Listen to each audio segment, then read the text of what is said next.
دستے غیب جاری ہونے کے لیے ایک تو آپ کی نیت درست ہونی چاہیے، دوسرا غریبوں کی امداد کے لیے کسی بھی جمعرات کو آپ چلے جائیں، جانا جمعرات والے دن ہے یا جمعے والے دن، بیری کے درخت سے 21 جو پتے ہیں بیری کے وہ آپ وہاں سے لے لیں۔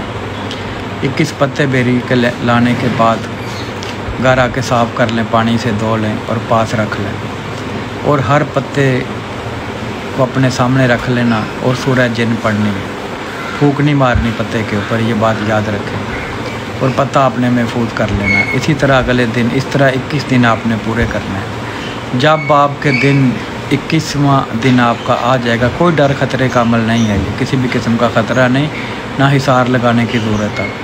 جب آپ کا 21واں دن آ جائے گا تو آپ جب لیٹیں گے نوندگی کی حالت میں، تو نیند میں ہی سے کوئی مخلوق آئے گی، وہ کہے گی کہ وہ جو پتے ہیں وہ ہمیں پکڑا دو۔ آپ نے وہ سارے پتے اس کے حوالے کر دینے ہیں، کوئی بات نہیں کرنی۔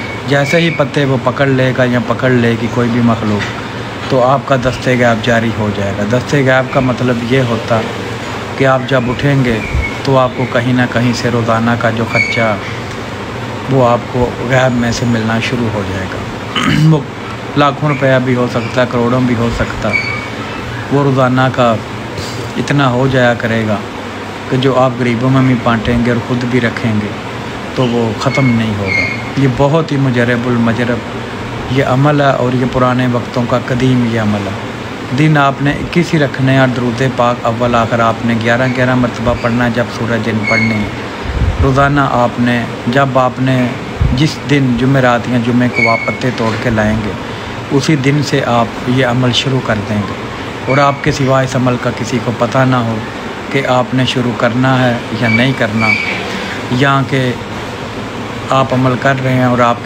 کو کسی نے آپ نے کسی کو بتا دیا کہ میں یہ عمل کر رہا ہوں، تو وہ عمل ختم ہو جائے گا۔ اور اگر آپ کا دستے غیب لگ جائے گا، جو کہ لگے گا انشاءاللہ، اور اگر آپ پھر کسی کو بتا دیتے ہیں کہ مجھے اس طرح سے پیسے ملتے ہیں، تو یاد رکھیں وہ دستے غیب ہمیشہ کے لیے بند ہو جائے گا۔